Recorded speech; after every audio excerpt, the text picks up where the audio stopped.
there, listeners. Welcome to Shit That Goes On in Our Heads, the podcast where we normalize conversations around mental health. That's right.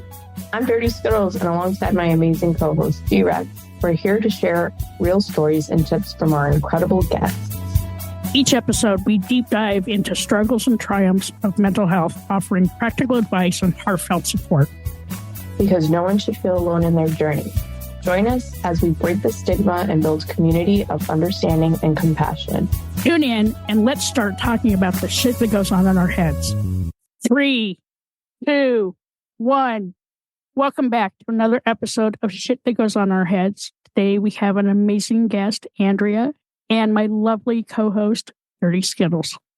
Welcome, Andrea. Thank you. I appreciate your time and inviting me to the podcast. I have an amazing opportunity to share something that's really near and dear to my heart. Yeah, pleasure's all ours. I cannot wait to hear. I was peeking at G-Rex's show notes earlier, and I'm like, ooh, cannot wait to dive in. So wherever you want to start, we're here to just ride along this journey with you. Excellent. Thank you. Sorry, I had an itchy ear. It's okay. That's all right. So I have fur on my mic, so it's okay too. What's going on? So you all have met before, right? How do you guys know each other? An amazing story. We were partners, friends, allies at our last company. And it was, Gretchen is just such a warm and loving person that, she comes up to you and she says, "Hi, I'm your best friend." And you're like, "Who are you?" And it was I'll be honest with you, I knew her over the phone in, group calls and so forth. I was in the training and development team at the company, and she was in the customer service area as an account manager. I think you were, right? As a support manager. Support manager, yes. Yeah. Support. So there was a lot of times where we would pick her brain and vice versa. She came up to me in new hire and she goes, "I'm Gretchen." And I was like, "Oops, sorry." No, you know what? We're so good with just using our real names if we have to, because it takes forever to edit it out. G-Rex.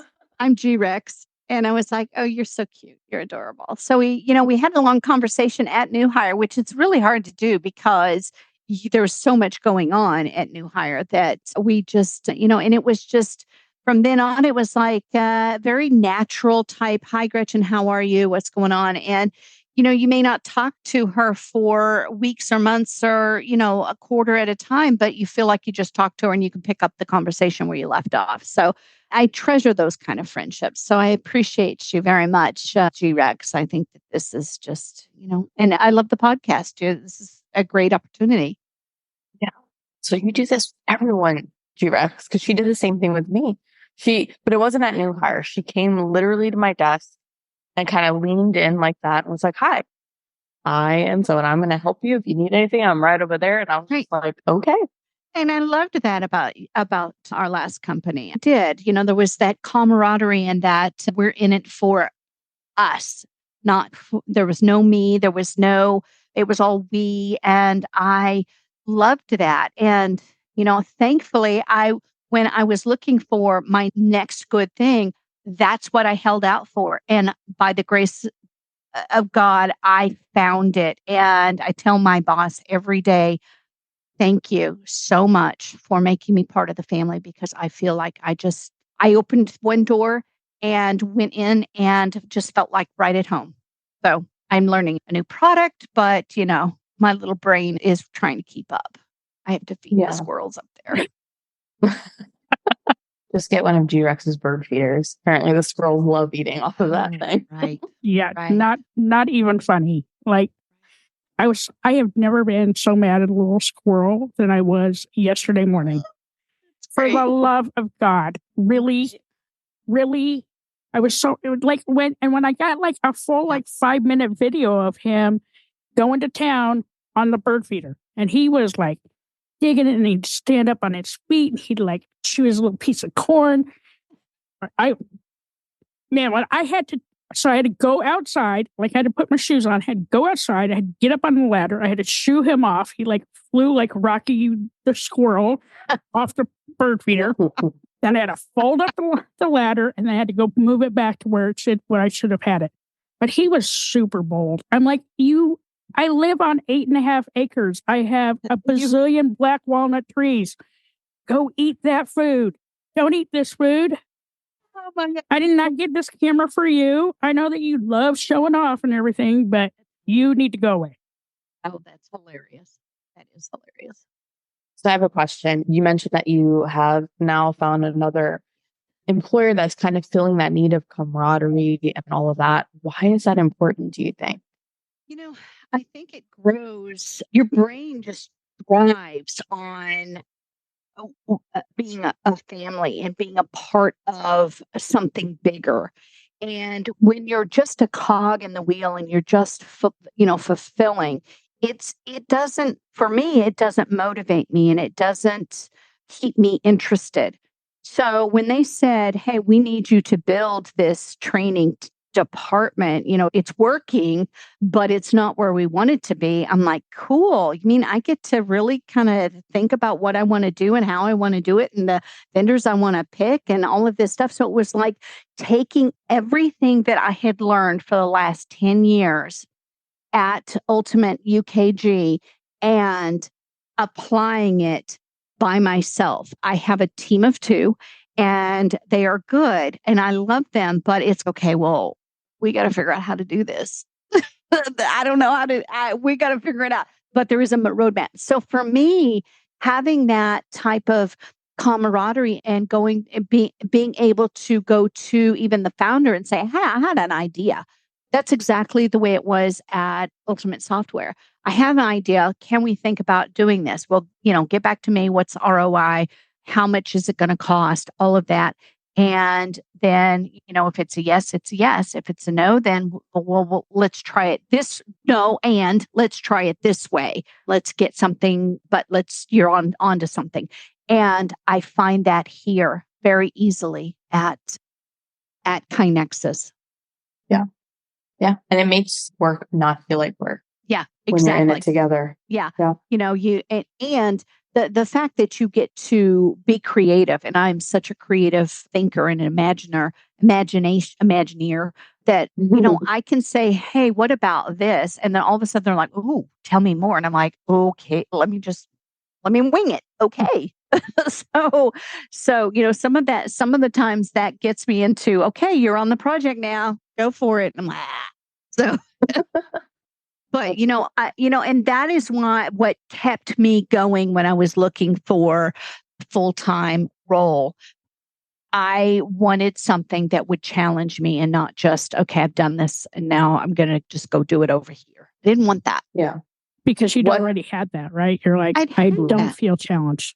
I loved every day. And my former boss and I talk quite often. I would say once a month we chat, ping each other. What do you call it? With the thumbs.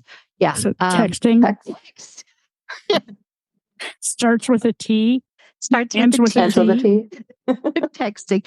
And, we check in on each other. And I love that because I feel like I'm still part of it. I text my team, my former team, almost every other day and say, hey, look what I did. I wrote a blog a week ago and I was like, hey, read this blog. And they're like, holy crap, look at what you've done.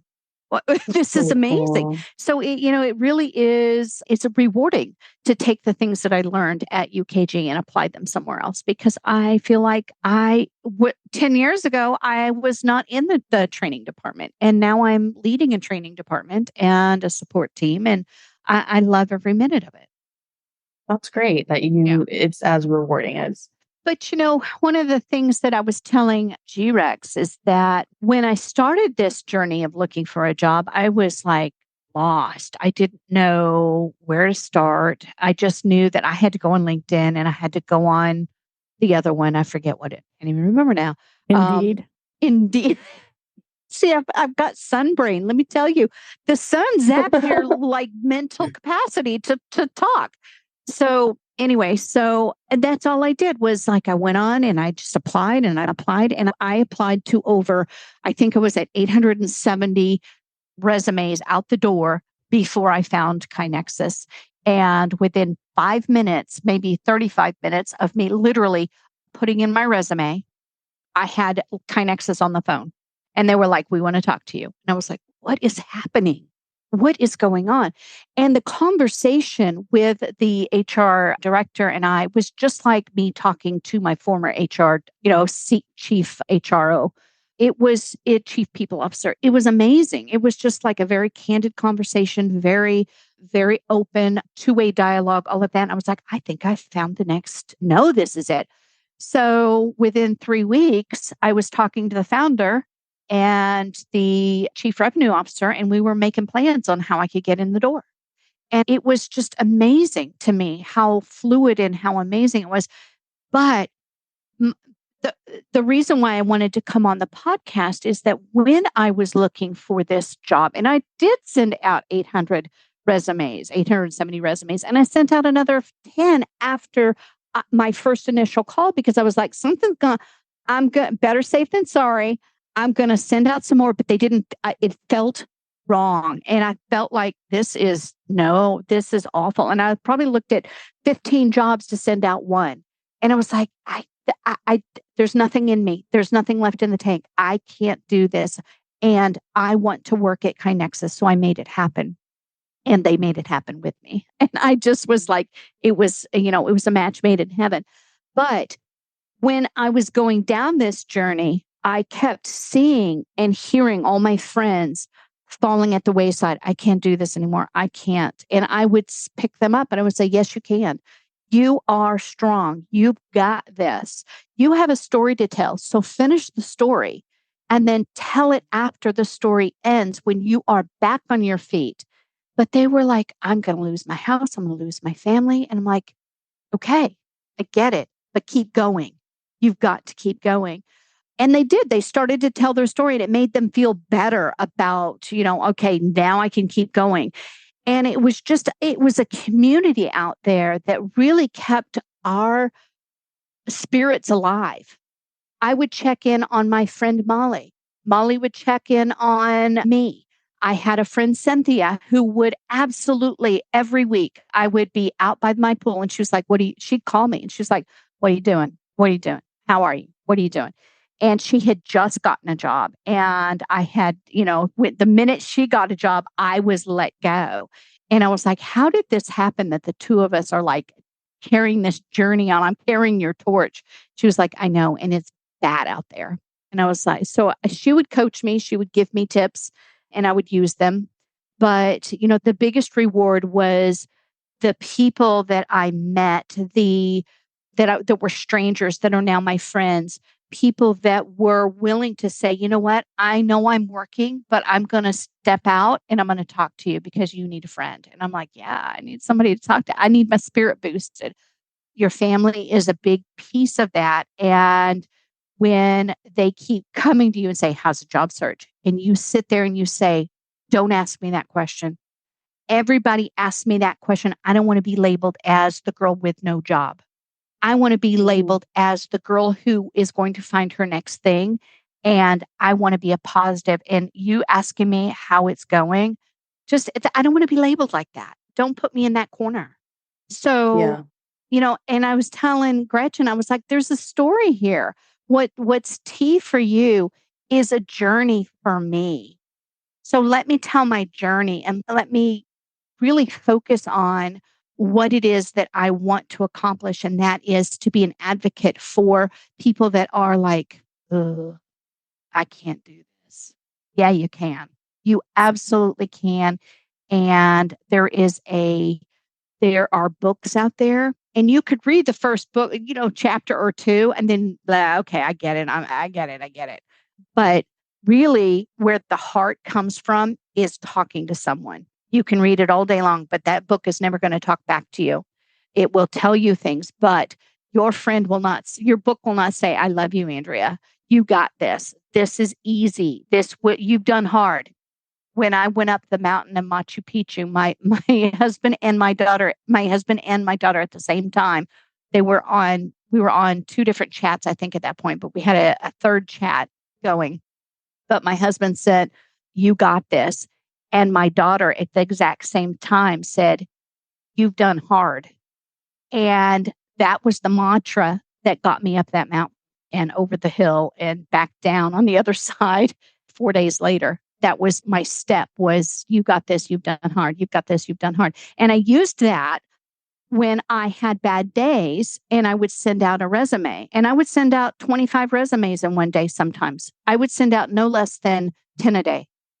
And it just got to the point where some days I would be like, not today. I'm not doing it today. I became a docent at the zoo.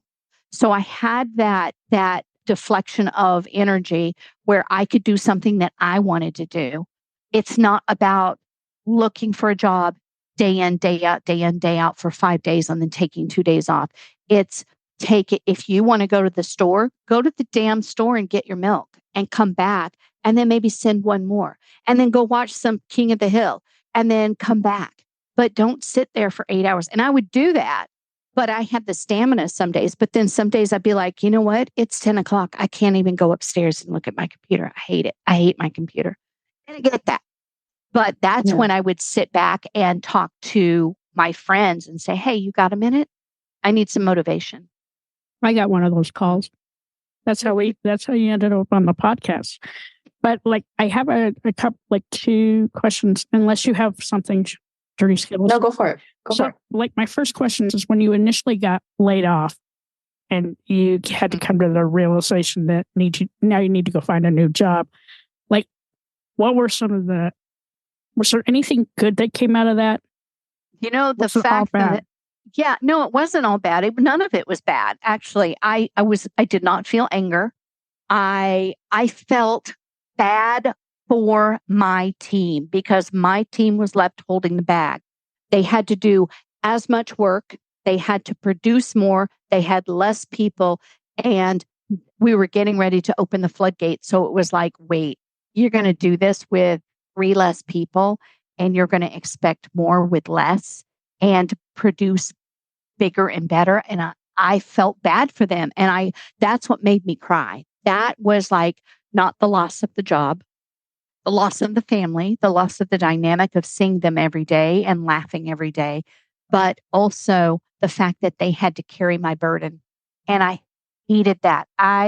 Absolutely, to this day, I can't think about, how much, and I know they've gotten smarter. They're working smarter and probably working just as hard, but it still pained me that I was not there to help them carry that torch. And that makes sense. That makes a lot of sense. Yeah. That hits hard. Yeah. That hits hard. That's why some days when I had a bad day, I was like, I didn't want to look for a job. I wanted to help them. I wanted to make a difference in their life. And I know I had to make a difference in my life, but I also felt bad. And I felt bad for I talk to my former director all the time and I say, I don't know how you did it. I don't. You had to let 3 people go in the same day. That has got to be debilitating. I've done it, and I've done it for, my team, but I wasn't the one driving the boat. And to me, it was almost like, I don't know how she came back from that. I really don't. And I'm glad she did. And it kind of made her kind of think about, all right, nobody's safe. Nobody.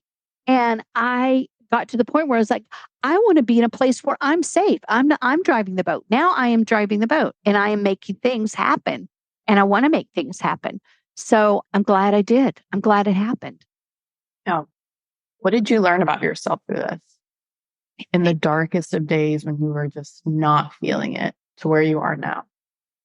I think how strong that drive is. I always said, God, I don't want to, when you saw kind of the writing on the wall before you were let go, you're like, I don't think so. And I'm talking about a prior job at another company. I was like, I can't look for another job. I can't look and be at a 40-hour job and then do the things that I want to do. I just can't. But I think that having the determination you're right, it is a full-time job. And I'm glad that it's such a hard question to answer. I guess I was surprised at myself for being so resilient. I thought I would, I took a day and I was like, I went through all the stages of grief and dying and all of that. And I came out the other end and I had a lot of conversations with a lot of people. So I think that what I also learned was that I know I don't like new environments and talking to new people, but I learned how to do it. I still don't like it. And I still, my first day at Kinexus, I was like, literally, I had to drive to Austin because that's where I'm based out of. And it's about a 65-mile job. And the whole way down up, I was listening to my favorite tunes because I knew I couldn't get into that space. And I pulled into my parking space where I parked. I don't have a assigned parking space. But I pulled in and I was like, oh my God, this is going to be awful. And I only met 3 people, probably 4 people. So I really had to go in deep and learn how to engage with people I didn't know. And my mom had told me many years ago, because I told her, she says, what's one thing that you fear? And I was like, a room full of new people. And she was like, why? And I was like, not knowing anyone, it's awful. She goes, you know what? Think of it this way. Think of it as they are privileged to know you. Now go in the room. And I'm like, oh my Lord. Are you kidding me? And it made such a difference. The turning the tide of me getting to know them. No, they get to know me. Yeah. Yeah. I've been through something similar, and there's something you said that I was like, that's exactly how I felt, where you're going through these stages of grief after being laid off for the same reasons. Like, you don't want anybody to carry your burden, and that feeling of guilt that you're not there to kind of fight that fight with them. And I can totally relate to all of that. Yeah. So does that feeling ever go away? No, because I will reach out to my friends and I'll be like, how's it going? And I know that they're doing very well, but the feeling of me saying, oh, but I wish I could help you. I wish there was something that I could do. But now I look at it as I have a brand new team. Now I've got to take that energy and I've got to take that and say, what can I do to help you? I know nothing about my new job. I know nothing, but I am learning. But what can I do to help you? Tell me. And maybe I have an idea. Maybe I'll throw something against the wall. And it's like, I tell them all the time, I was like, this is just spaghetti. I'm throwing spaghetti against the wall. Let's see if it sticks. And if you've ever lived in New England, you would know that's how they find out if pasta is ready. They throw it against the wall. And if it slides down, it's, or if it doesn't stick, it's not ready. So, and they looked at me, they're like, well, but you don't know anything about this. And I was like, yeah, but I've been around the block, and sometimes I'll say something and they'll be like, oh, okay. Well, that's a good idea. Well, okay. I'll be like, I have no idea what I just said, but make it happen. But those same feelings you had, when you got laid off, the same thing happens to people that take a retirement and then go back to work. Right. Because I did take the early retirement. Yep. And I loved my team. I just didn't love a whole lot of other things. Right. So, I still call Dirty Skittles every day. Like, I feel bad that I hear the struggles and I feel bad that there's nothing I can do except maybe make her laugh or tell a dumb story and hope to God that cheers her up a little bit. But, I had the same feeling when I went into my new job, right? So I'm working as a part-time consultant, and y'all know me. I'm an extrovert. I'm super extroverted, right? So it's a fully remote company. And I just started introducing myself just like I did to the two of you, right? I just started introducing myself. And now, I still check in with people that I used to work with, at the old company. Yeah. And I check in with people here at the new company at least twice a week, right? It's all about connection. Yeah. But, it's also good for my self-love and my self-care because it soothes that need for my extrovertedness to talk to people. I'm not good at not sitting by myself. Yeah. And, I wasn't ready to take that early retirement. I really didn't. I didn't want it. I thought the package was, kind of stupid. But, for some people it worked. And for me, it didn't. And so, and I talked to my husband, who is a financial advisor, and I was like, what do you think? And he was like, this is for us. This is no. I was like, me too. And I'm not ready to take it.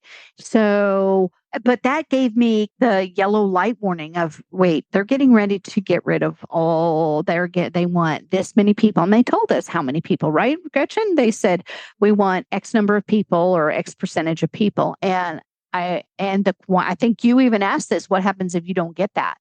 Yeah. And they were like, well, we'll have to cross that bridge when we come to it. And I was like, wow, this is... So, it got to the point where I was like, I'm starting to see more and more. And then the week that I was laid off, I was like, something doesn't smell like a duck or walk like a duck, and it's not talking like a duck. I think this is something's up. And then sure enough. So when my boss pulled me in, I knew, what was happening. And so I was like, okay. But it was a shock. And it was just like, what now? What? I'm not ready. Yeah. What now? I was not mentally, I really wasn't mentally prepared. And so I had to dig deep fast. And I had to, thank goodness, I used one of my peers said, let me give you my resume that I just paid $350 for. And I was like, great, because I have no idea what I did. I really don't. I'm like numb. I do not know. So I borrowed her resume and I crafted the best resume out there. And Stephen Bartlett even says, there's nothing I can do to change this resume. This is the most amazing resume. I'm tooting my own horn, but time after time, recruiters would say, oh my gosh, your resume is perfect. And I'd be like, I know. I don't know how, but I did. And I got to tell you, I used Chat GPT a lot. And I would, I'd say how better to say, and then it would come back and then I would massage that. So it really helped use all your tools is what I'm saying, people. Use all your tools. Don't just try to work on the internet or Google this or try, I am AI. I think it's wonderful. So, sometimes I will say, okay, why am I feeling this way? Chat GPT, what should I be feeling? And it'll say, blah, blah, blah, blah. And I'm like, okay, well, I need to go talk to somebody. That's stupid. So I will pick up the phone and I will talk to somebody. You mean the AI dude didn't come out from your computer and give you a hug? I call my Chat GPT Chet the Chat. And I will say, Chet, tell me what I need to know.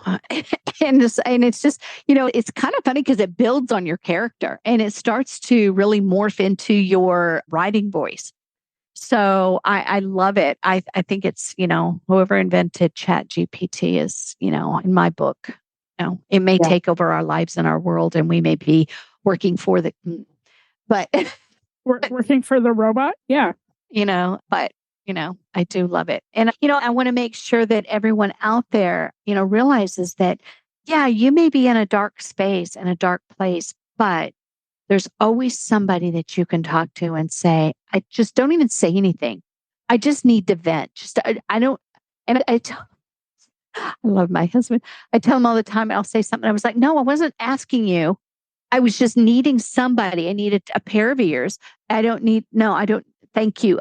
Good advice, but I just wanted to hear myself moan or I want to just kind of hear it out loud. And you'd be like, well, why wouldn't you want my advice? And I'd be like, okay, give me your advice.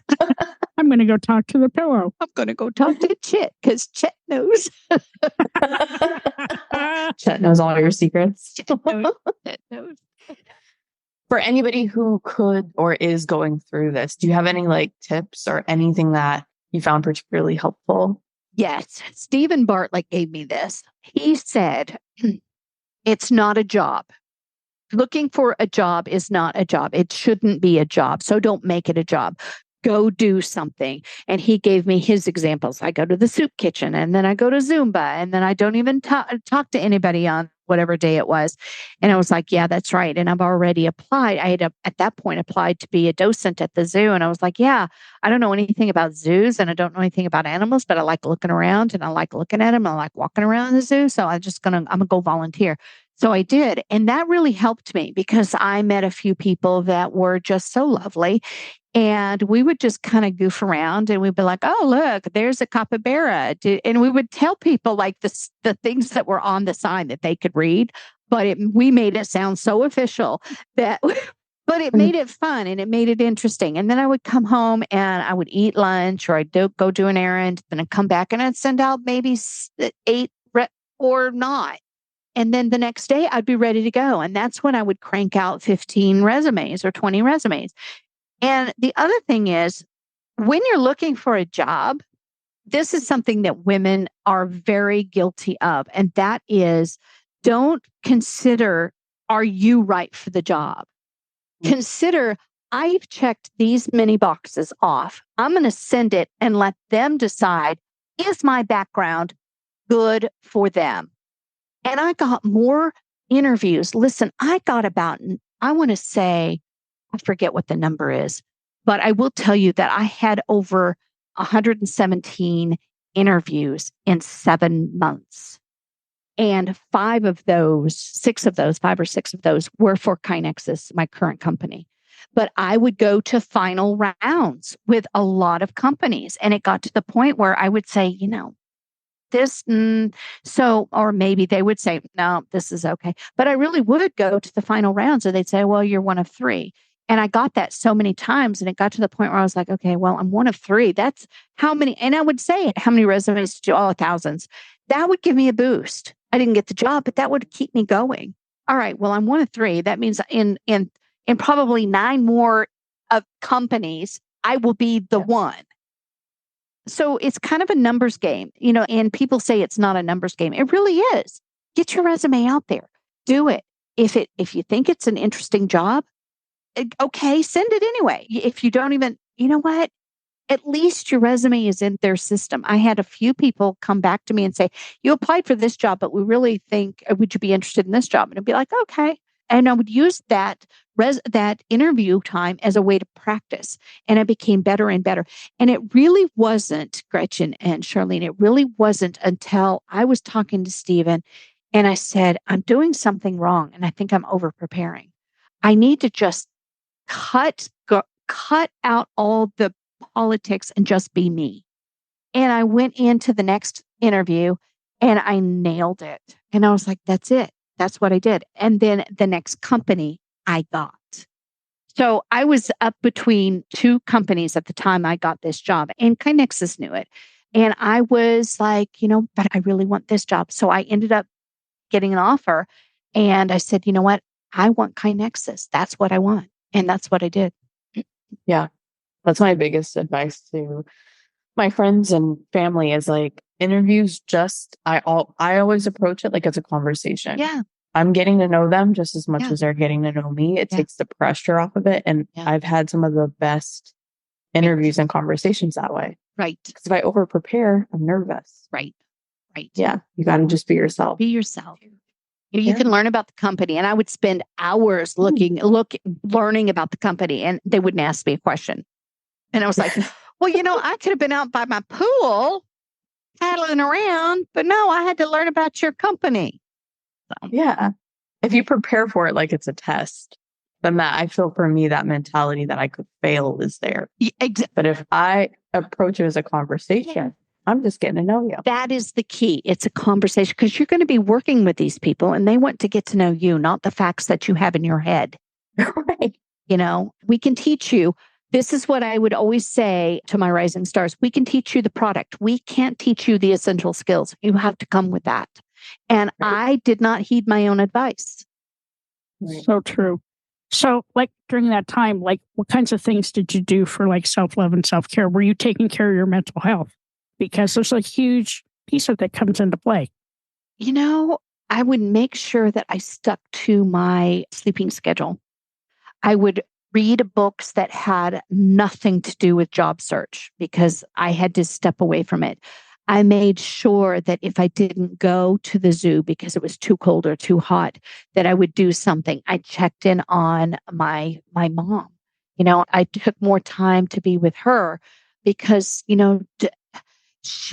it was a way for me to kind of just step away, get out of and I have a room upstairs that I use as an office. I would not come into this room and just play in this room. But this was my job searching space. And that was kind of what it meant. So for me to come back in here meant that I was pulling myself in and I had to step away from that. I wouldn't come upstairs Friday and Saturday and Sunday. I would just, Friday afternoon, Saturday, Sunday. I would leave that for Monday through Friday morning.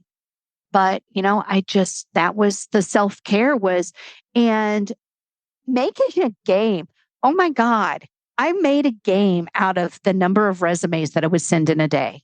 And I would color code them. I had a spreadsheet. I was doing my project management to the hilt. I knew green meant that I was going forward. I'd put it on the next page.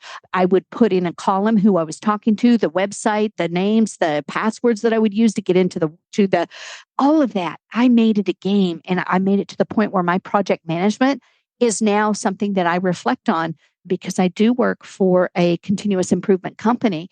And I said, you know what? I used this as a way for me to continue with my sharpening of my lean skills, and my Six Sigma skills. So I think that really helped me to, hey, I'm at, 14% success rate. Somebody reached out to me. Hey, I got an email that said I'm rejected. Boom, I'm going to put it in gray. I love that. Put it in gray. So I made it a game. I love that. This is so cool. And it's all really practical tips that people can use. Because you know what? We all get into our heads when that's happened to us. We either have gotten laid off, we got fired, or we rage quit. Yeah. Rage quit. Yes. I've done that. And then it's that day after, or those few minutes after, you're like, fuck, what just happened? Yeah. But then if you can, as we're all a little older. Yeah. So maybe for anybody in the younger crowd where this is happening, just take a step back, right? Take a step back, take a deep breath, don't react. Okay? Because reacting is the worst thing you can. Don't react. Just take back and have a moment to yourself. And it could be an hour, it could be a day, it could be 3 days. But take that step back and just take it in, because it is a shock to your system. It is. But also remember to love yourself and care for yourself while you're going through this. Yeah. Because I'm just going to tell you, adulting sucks. All right. So that's the worst part of adulting right there. Is how am I going to get food on my table? Yeah. So be good to yourself, write stuff down, journal, get outside, get into nature when it's not 147,000 degrees outside or minus 30, one of those. Yeah. Find things that make you happy. Right. Live for that moment. Reflect on a tiny bit on what happened. But 9 times out of 10, when you get laid off, it is not your fault. It's not your fault. That was the biggest thing. What people would say, what did I do wrong? And I would say, you didn't do anything wrong. It was a business decision. And you have to appreciate that the company had to do this, or they, that there was something. But I truly feel that companies don't purposefully say, you know what, I'm going to lay off Andrea today. I think I didn't like what she wore yesterday. I'm going to lay her off. And it's not your vision or your line of thinking or in your game plan. So you just have to accept it and move on, and that was the biggest thing my husband said. He was like, you know what? It was on a Wednesday and he was like, take up the rest of the week. And I was like, no, I got to find a job. We're going to lose a house. And so he said, you know what? Then go create your resume, do it, but do it and don't think about why it happened. That there's time for that. And I was like, yeah, I know. And he was like, just, you know what? Just breathe. We got this. And we've handled a lot of things. We've been married 43 years, going on 44 wow. next. Congratulations. Thank you. Thank you. Wow. 2024. Yes. 44 years next in August. And, we've seen a lot. And so, create yourself a partner. That was one thing that one of my former bosses, when I was in my early 20s, would always say, create yourself a partner. If you have something that you need to go through it with someone. And I did. I made a lot of partners this last time around. But even when I make decisions at my current job, I'll say, hey, let me run this by you, or let me throw this at you. I've got an email that I got to send out, but let me let you read it first. And it's not a matter of me saying, oh, I don't know what I'm doing. I'm just like, I need a second set of eyes. Or even I'll throw it up to Chet, and Chet will say, no, don't send that. I was just going to say, did you ask Chet? Chet is my good writing buddy. But, it's very interesting that, you different perspective is really the mantra is, and I don't know how we got off on this, but I think it's really important that you don't go on this journey alone, that you have people, and you have people that love you, and they may say weird things, and you'll say, okay, let's not talk about that right now. Let's focus on this. So you sometimes have to steer the conversation, or you'll say, okay, it's not about you right now. It's about me. I'm talking about me. And be selfish and be, like, let me call you tomorrow about you. But today is Andrea Day. I'm going to talk about me. I love that you're honest about it, though. You're like, I'm here and I'm going to let you know exactly what I need. Yeah. That's huge. Yeah, it is huge. And it sets expectations, and it sets realities for people. And they're like, oh, okay. All right. Yeah. I mean, hearing this story, there's like a couple of themes, right? It's like, I feel like when you get laid off, it's natural to feel alone. Mm-hmm. But one of the themes that I keep hearing is like finding your support system and asking for whether it's help from someone or just somebody to vent to, but like reaching out when you need to, because you're not alone. Yeah. And you can get through. Yeah. I listen to a lot of Simon Sinek because I love him, and Adam Grant, love him probably just as much. But a lot of things, right now I'm reading a book called Atomic Habit by James Clear, and that is kind of the mantra of Kinexus. And it really talks about taking tiny changes and expecting remarkable results, or making remarkable results for yourself. But building good habits really starts the foundation of your growth and your eternal evolution. And we never stop learning. One of the things that someone asked me, they said, what are you learning? And I was like, I'm learning that I don't want to learn, and I really don't want to learn. And I'm really old, and I don't want to learn anymore. My brain wants to just stop learning. And she laughed at me. She's like, why? And I was like, yes, and at the time I was like 50. And I was like, because I'm 50 and I don't want to learn anymore. And she just started laughing. She's 10 years younger than me. She was like, oh my God, stop talking like that. And I was like, you're right. I need to keep learning, and I keep learning, and I keep learning. And, I will call my mom sometimes. I'll be like, you know why tennis balls are yellow? And she'll say no. And I'll be like, good, I get to teach you something today. So it's, even taking that little nugget of, why do squirrels not eat the black walnuts? Why do they want the, bird seed? There's a reason for that. You got to learn it, and then you got to share it because it's funny. Sometimes the anecdote is very funny. Yeah, because the food is free, right? And I don't really have to work for it. Yes. The ladder out. It was an invitation to enjoy. Right. Right. Why does my bird bite me all the time when I give him nothing but unconditional love and free food and blueberries? Who eats blueberries every day of their life? My bird. Yes. And they're not cheap. But why do they bite me? Why does he choose to bite me and not the blueberry? I don't know. I think you need to ask Chet. Yes, because Tiki will just say, I love you. He'll just say, bye, I love you, bye-bye. Like, no, you don't. I love this. Thank you. This will be so helpful because there are so many people out of work right now that are looking for jobs. And it's a pain in the ass. It is. But you have to keep your mental health in check. You need to be able to talk to somebody. Yeah. You need self-care, self-love, and set up your boundaries, because you know what? Nobody needs drama while they're trying to find a job. Right. Consider yourself a drama-free zone and keep that drama away. Yeah. I'm like that. My mantra, my husband and I's mantra is we're in a drama-free zone, and we're pretty good about keeping drama away. every now and then it creeps in and we're like, oh, no, let's go deal with this and let's do this. But other than that, just keeping yourself whole, keeping yourself honest, being true to yourself and loving yourself and, saying it's okay to fall down. It's okay. Get back up. Just don't wallow in it. Don't just get up and keep going. Keep going. And you do amazing things and make it a habit. If you fall down, just keep going. Fall back up. I love you too. Thank you, Charlene and Gretchen. You guys are making a difference in the world. And the shit that goes on in our head, it makes me laugh. It makes me cry. And I will say that you are part of my journey. When I drive up to Austin once a week, you are a podcast that I do listen to. And I throw it in there and I'm just like, oh my goodness. I love this. Oh, I will. Oh. We will. All right.